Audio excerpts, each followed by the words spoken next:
Hello, and welcome to the Parenting Problems Today podcast. Today, you're with myself, Robert Trout, and Paul Arredondo from the Parent Trainers team.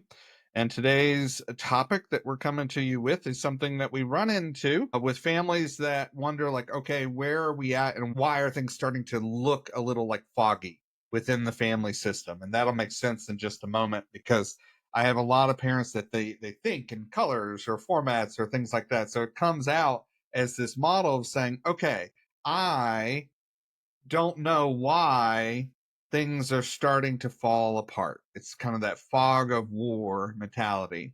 So we're going to really look at that because there is a term for this. And for any parent listening to this might make complete sense. And this is on both the parent side and the kid side. And it's called therapeutic fatigue. Therapeutic fatigue is a state, a neurological, physiological state that gets reached over time when families are struggling, when individuals are struggling, when there's a mental health process happening that's not being addressed, maybe. Or sometimes it's just that you fought the long fight and you're just exhausted because you have a finite amount of emotional or therapeutic energy, right? And I talk about it like a gas tank. You started this journey, and basically, as soon as you had a child, this is kind of my joke, you went from a full tank to half a tank. It just kind of happens that way. And that's for the parent because all these shifts happen neurologically, for example, where when the child comes in and you connect and bond, and there's that neurological process that shifts, for a parent, all these things start to take over where you see people step into protector mode. You see people step into fight mode because they're fighting to build safety or resource for the family. I mean, all kinds of things happen. There's so many examples of people who fall into states of being where they're either hyper alert, or sometimes you see that fatigue manifest even just after the birth, right? So for a lot of mothers, they go through a process where they're just really kind of sad or depressed after the birth has happened. And it's kind of a neurological dump that sets that stage. But it also happens for the fathers. It's really across the board. The point is that having a child changes you, and you can't really stop that change from happening because it's a programmed response. But every person is different. It's across the board. Every human being has a level or capacity of fuel in their tank. And when you fall from a full tank to half a tank, your brain says, whoa, why did that happen? And what do I need to do about it? And that's just the beginning part of this story. Then we get into our world where your kids are now moving through 9, 10, 11 years old. They're heading towards their tweens, teens, young adults. The whole point is recognizing that by that point, over 9, 10, 11 years, you have given and given and given and given as a parent to this person. And they are a person. Sometimes we forget that. Your child is a human being that has a set of needs, sometimes even a set of demands for resource. And that's both physical resource and emotional resource from you. So as we talk about that, there's this conversation that I know Paul and I are a broken record on about self-care. And really, when we get into that, it's a conversation about taking time for yourself to hopefully resource and fill your tank. Because no matter what, your tank is getting drained bit by bit in the capacity as a parent. So if you're not taking care of yourself and refilling that tank, it goes down and down and down. And I think it's an apt metaphor that you start to run out of fuel. Now, here's the two parts of this equation when we start looking at therapeutic fatigue in a family system. Because I mentioned this at the beginning, it's not just the parent, it's also the child or all of the children. Every family and the system and the setup is different. However, what we're really looking at is this combination that the parent's energy is collapsing piece by piece and getting lower and lower. And that sets the stage for their therapeutic fatigue because as the demand rises, especially for like a teenager who's going through a mental health process. They need more attention, scaffolding around them, resource to learn or adapt based on how they live and how their brain works, etc. As they go up, more and more we see parents that go down and down until they're crashing and they're in this place that they're fatigued to the point that most parents reach this place of saying, "Oh my God, we need help," or "I just give up." Kind of the two directions we see. I give up, or my God, we need help. And that's where we come in most of the time because they're like, well, something happened. Well, here's the story: therapeutic fatigue happened.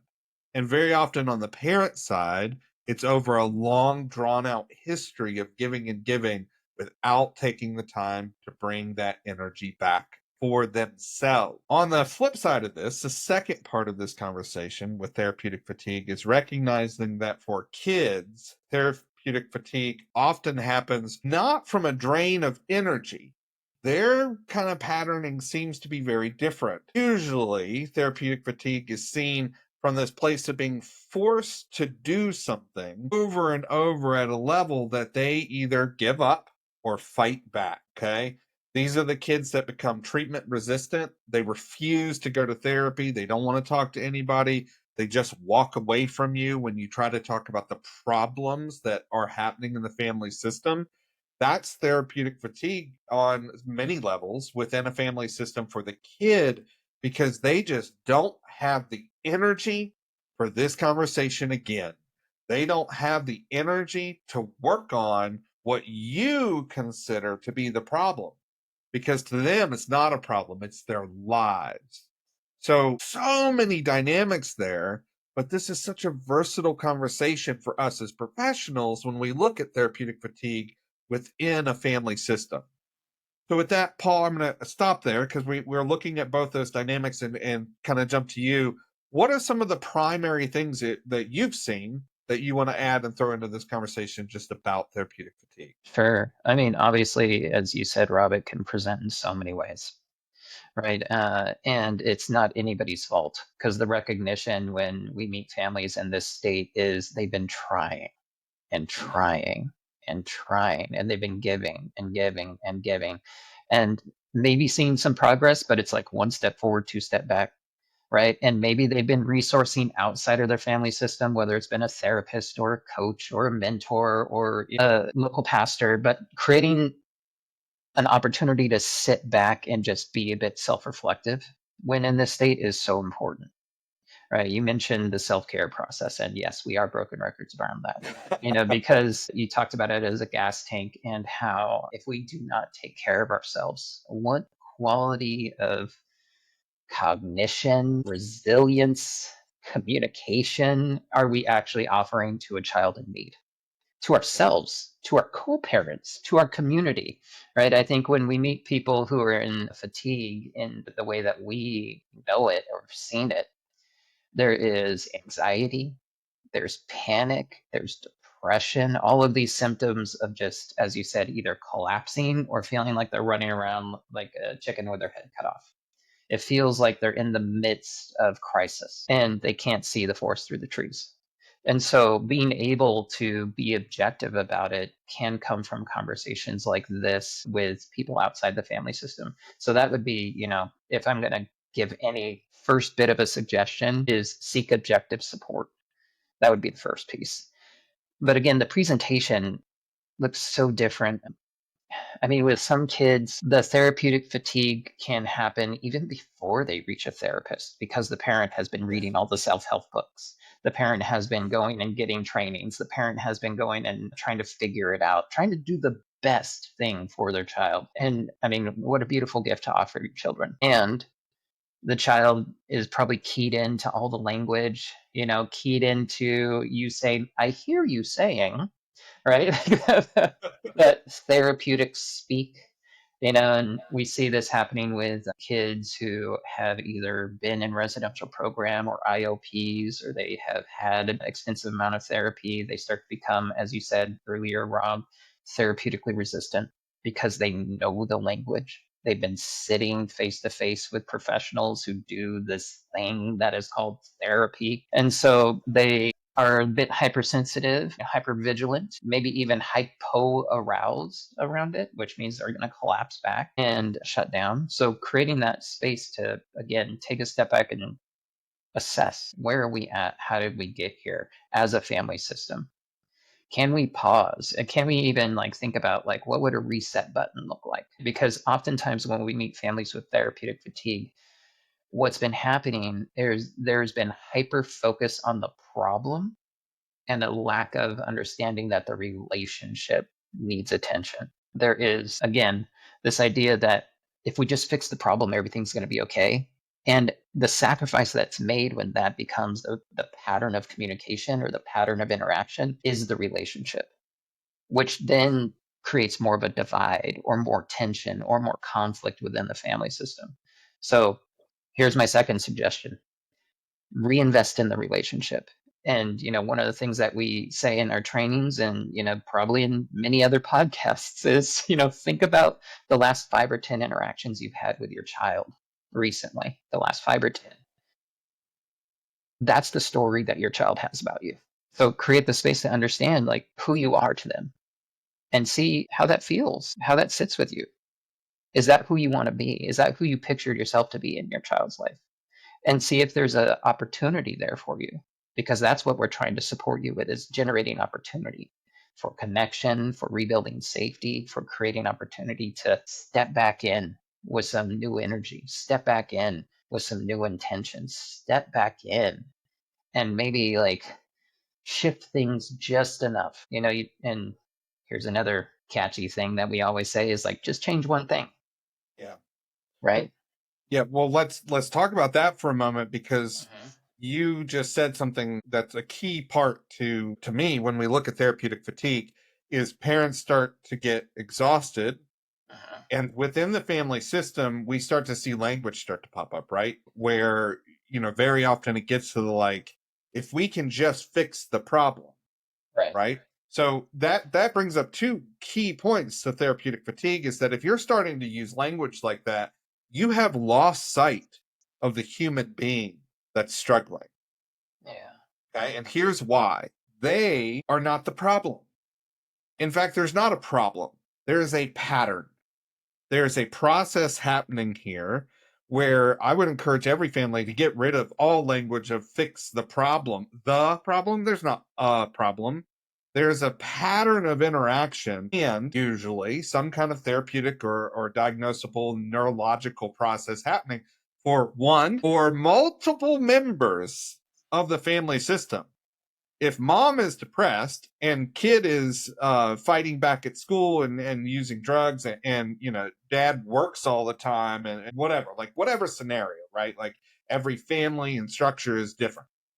That's not my point. My point is recognizing that every member of this system starts to struggle. And in that capacity, we have to look at and say, okay, how do we bring balance to the system? And how do we remove the idea that, okay, if we can just fix this person, which Uh-huh. isn't possible, by the way, that's the whole thing. It's oh, the magic pill. I mean, God, how many times I've heard that on an initial phone call with a parent. It's I just wish there was a magic pill.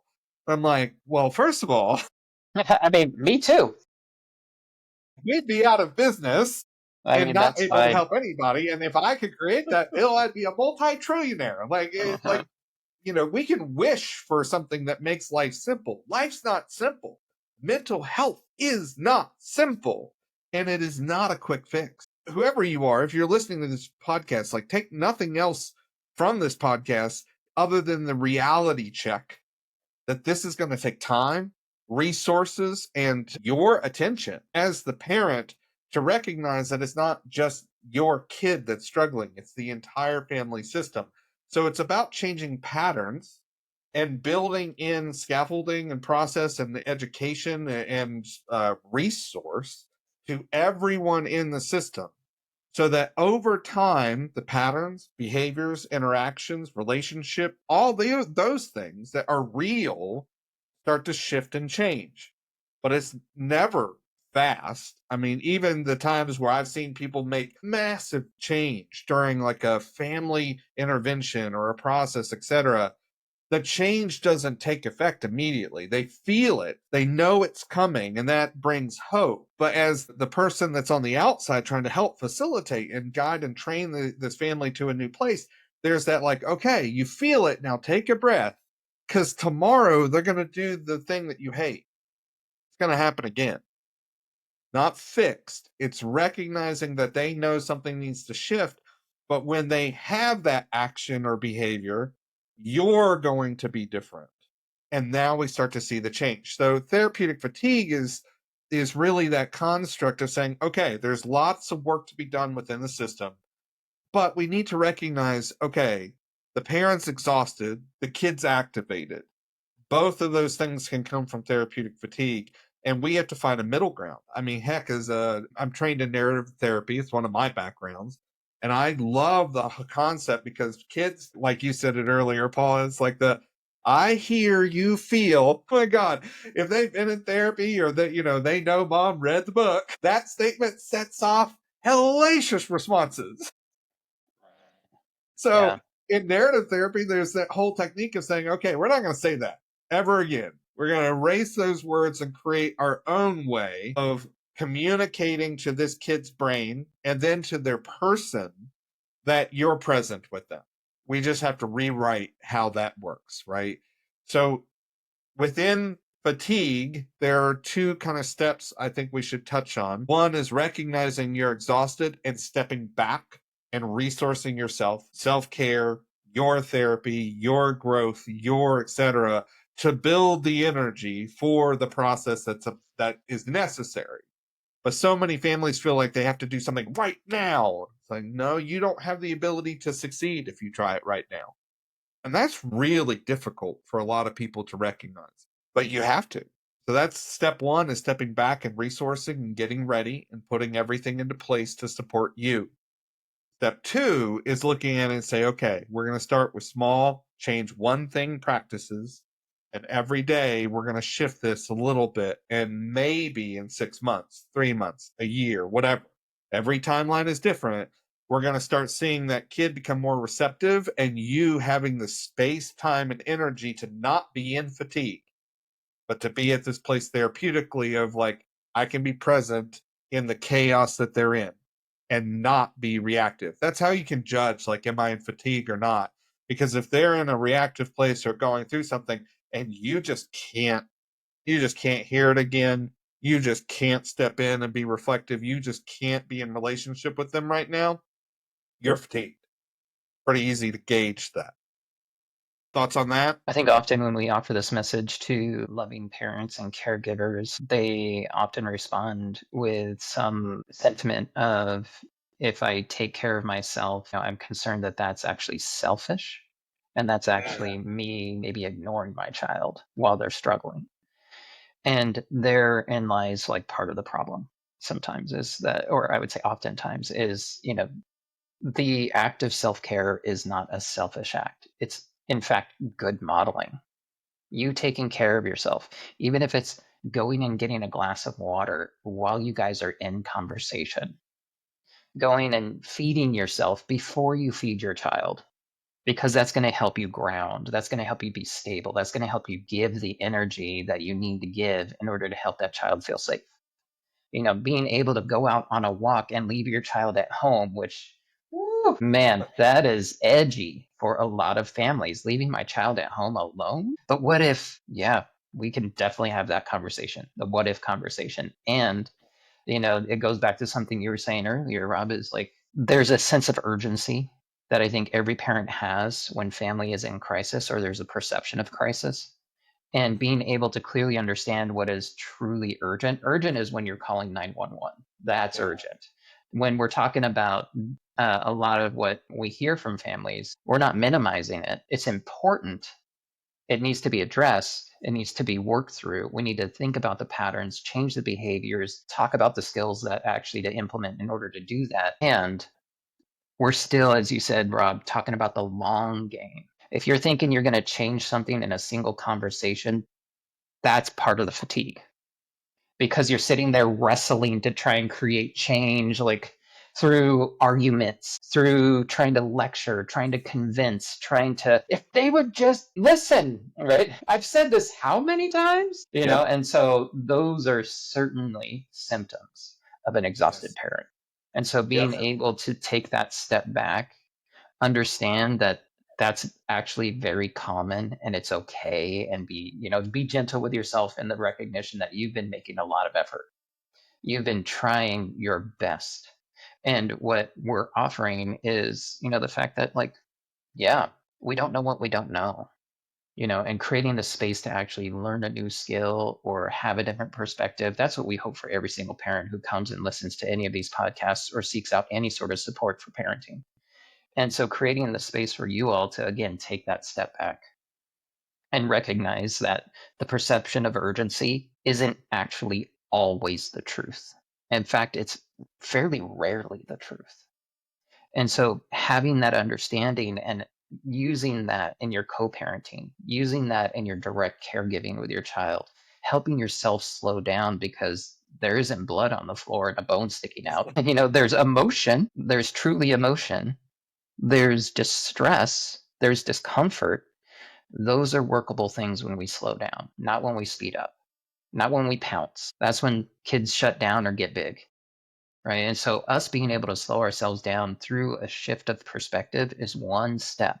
And so, the energy and the fatigue that comes from this sense of urgency being so alive in the body. I mean, you were talking about it earlier, Rob, like the neurological shift, it's through the whole body. It's not just the brain. Your nervous system is activated. Your muscular system is tense. Your digestion is disturbed, right? What we're talking about here is the recognition that we hold a lot. And when we're holding and bracing and creating that tension, it burns calories as much as it burns our emotional energy as well. So being able to pause and relax yourself and do the self-care actually creates space for your child to feel safe. When they see you presenting as calm, they actually trust that the moment is safe. If you show up angry or irritable or frustrated or judgmental, they move into, I don't feel safe. Now I need to control. And so, this exhaustion cycle or this loop or these patterns, whatever language you want to use, take a step back and just recognize it for what it is. Again, nobody's fault. It's about taking that inventory and saying, okay, what's the story of my relationship with my child in the last 5 to 10 interactions? With my co parent in the last 5 to 10 interactions? Is that functional? Is that healthy? Is that supportive? Can I actually think about and strategize how to reinvest in relationship while also holding boundaries and expectations, while also providing the structure and the scaffolding for a child who's distressed? And those are the bigger conversations that are beyond this conversation. And resource our other podcasts, call us, bring it. I mean, that's the bigger work, right? And Yep. so what we're really talking about is a very first step. And you might feel like you're way down the path and you're like, I've taken so many steps. And what we're talking about is a first step when you press that reset button, when you Yep. take that objective lens of self and family system, when there's an opportunity to actually pause and take a deep breath and create a little bit of space from the situation. Like, it's called cognitive diffusion. Take a little bit of space from being so entrenched and enmeshed in it and say, oh, that's the story, not I am the story, or this is what's happening. That's the story. And it's such a minor tweak, but it creates some space for, again, a little bit more objectivity and capacity to do something different. Yes. I think my closing thought on this is just reflecting on the number of families that they have shown up to work with us and they're already in therapeutic fatigue. The parents are, the kid is, like everyone's just spinning. Right. And I just want to normalize, like, yeah, that Yeah, that's what happens, totally. is that if you don't get help and the right help, I'm going to say, and become aware of what's really happening, then eventually your tank will run dry because you don't know what's happening. You don't recognize the patterns and the things. So it's not a blame thing.